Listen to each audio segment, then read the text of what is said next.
Hi guys. So today I'm going to show you how to get a passport in Zambia.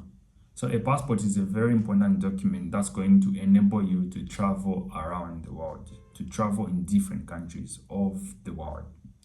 So it's a very important document that you need to have. So if you want to travel to South Africa, you definitely need a passport to do that. If you want to travel to Botswana, you need a passport to do that. So it's a very important document that you need and that you must have. You can get a passport even when you're not traveling.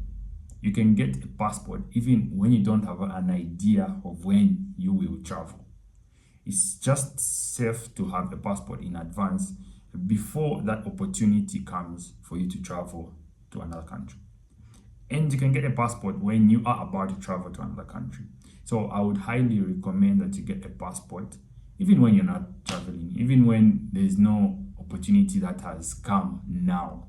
But just have a passport so that in future, if an opportunity comes, you already have a passport and you can just submit it and start moving. The other thing that you need to note is that you need to get a passport at least 2 months before you travel. It's very important that you get your passport 2 months before you travel. You at least submit all the necessary documents for getting a passport at least 2 months before travel. The reason why I've said this is because sometimes the passport to come out, it takes quite long. So if you'll be traveling in August and this is March, I would highly recommend you start doing it now so that you can leave that space in case maybe something goes wrong or the passport delays to come out or something like that. At least it won't make you postpone or delay your initial traveling arrangements that were already set or made. So it's very important that you get your passport way before the due date of your traveling, or even before you get to travel, or even before you know that okay, you'll be traveling to a BCD country. It's very important. So now on the Copper Belt, there's only one town where you can get the passport from, and that's Ndola. The whole lot of Copper Belt, you only get a passport from Ndola. These other towns, these other districts, they are not authorized to issue out passports. So if you stay in Chilaomwe, Chingola, Kitwe, whatever place, you have no choice but to travel to Ndola. Or if you want, you can travel to Lusaka and get your passport right in Lusaka, right there in Lusaka. It's a choice. I think in Zambia, there should be about 3 places or 3 towns that are authorized to issue out passports. I think it should be Ndola, Lusaka. I'm not really sure of the other place. Maybe you can correct me. So now, imagine the whole country, which is totaling about 20 million as of today. It only has about 3 stations that issue out passports. So just imagine how busy it gets and how cumbersome the process might be. But the process is very simple and very easy. So now, here's what you need to do. So for you to get a passport, what you first need, if you are over 18 years, is you need your NRC. It's very important. Secondly, you need your parents' NRC. Your parents, your mom and your dad, you need their NRCs or your guardians. Thirdly, you need to make payment to the bank that has been authorized by the passports office of the form. So that's what you need to do. So the other thing that you need is you need your birth certificate or any other supporting document to enable you to acquire that passport.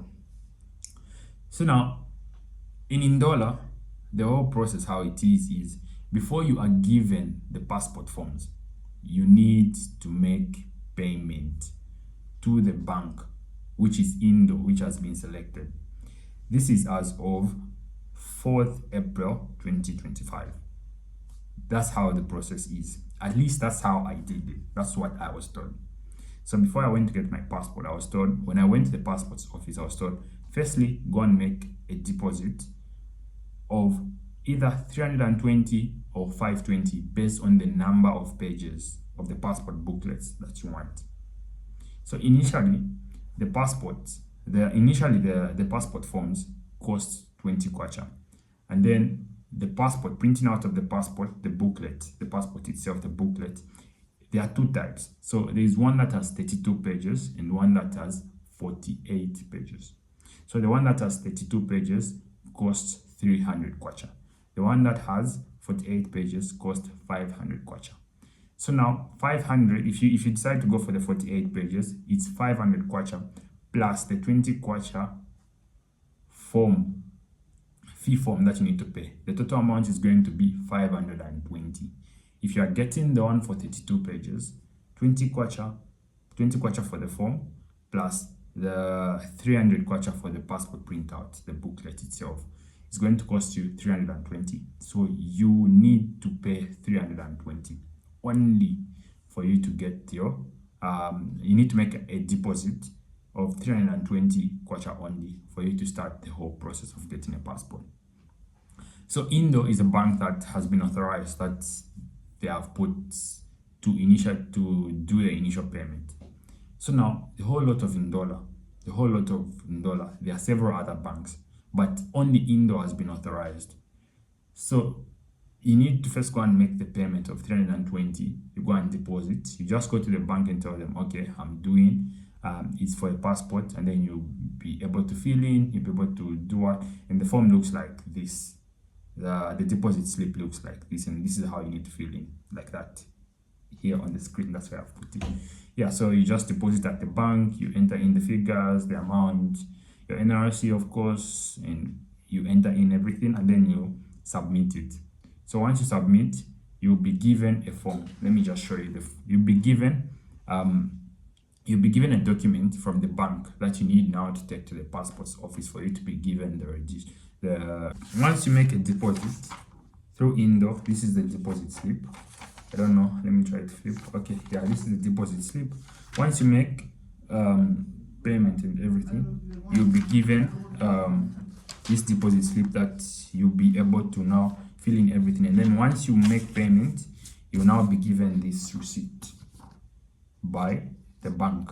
So now this is the receipt that you now need to take to the passport's office for you to be given what? The passport form, this particular form. So once you're given the form, all you need to do is you need to fill in. So the details that you need to put, basically, they are very simple and very easy. It's just your particulars, your names, and then you get to do a personal description of yourself. So what do? Your profession. If you're a businessman, if you're a student, you put that. Residence, you need to know your height as well. You need to know the color of your eyes, very important. You need to know the color of your hair, very, very important. And if you've got any disabilities, you get to indicate right in the form. And then you put your NRC details, as well as you need to put your parents and credentials information. So once you do that, you also, at the passport's office itself, you get this document, the passport registration document, the passport form, sorry. Once you get that, you also be given an affidavit form that you need to fill in. So an affidavit form basically looks like this. So basically how you fill in is, it's very simple. You put in your names, the schools you attended to, that's very important, your parents or guardians and everything.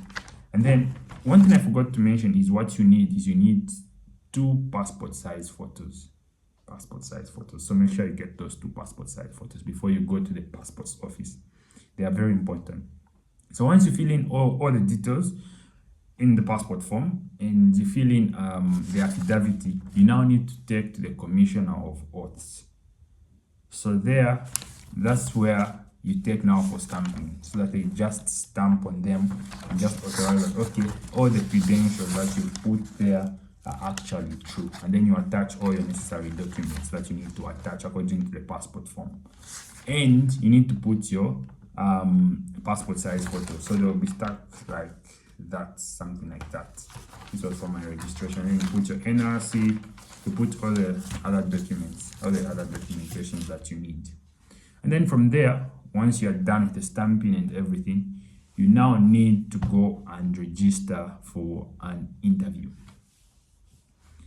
So now this interview is what's going to determine whether you are going to get the passport or not. You're going to be asked questions. It's a one-on-one where they're asking you questions and then you get to respond. So the questions they ask basically are just very simple and easy to do. So it's just your particulars. They might ask your parents or guardians, NRC, let's say their chief, their village, all the details that are on the NRC. They're just verifying the affidavit. So make sure you at least know what's on your NRC, the village, the chief, the district, all those aspects. And maybe they will ask you some general questions. I don't know if they vary or anything like that. And then from there, once you pass, they'll tell you, okay, you've passed. You should pass through after maybe 2 weeks or after a certain period to come and check if your passport is out. And then from there, you'll get your actual passport and you'll be fit now to travel to a country of your own. So if you will be traveling to a country that don't even require a visa, even better for you. You can, start traveling and exploring the world. At least getting a passport is one way. So make sure that you do up the process as soon as possible and don't wait for a deadline. Always get a passport it's always better to get a passport even when a traveling opportunity hasn't even come. Just be ready for anything. You don't know, maybe someone might just say, okay, come to ABCD, bring your passport, we'll be going out of the country. All right, guys, hopefully you got everything. If you've got questions, please feel free to just drop them in the comment sections. As always, remember to like, give this video a thumbs up, remember to subscribe and share. Thank you. And hopefully you guys, the reason why you are here is because you wanted the passport. So all right, guys, peace.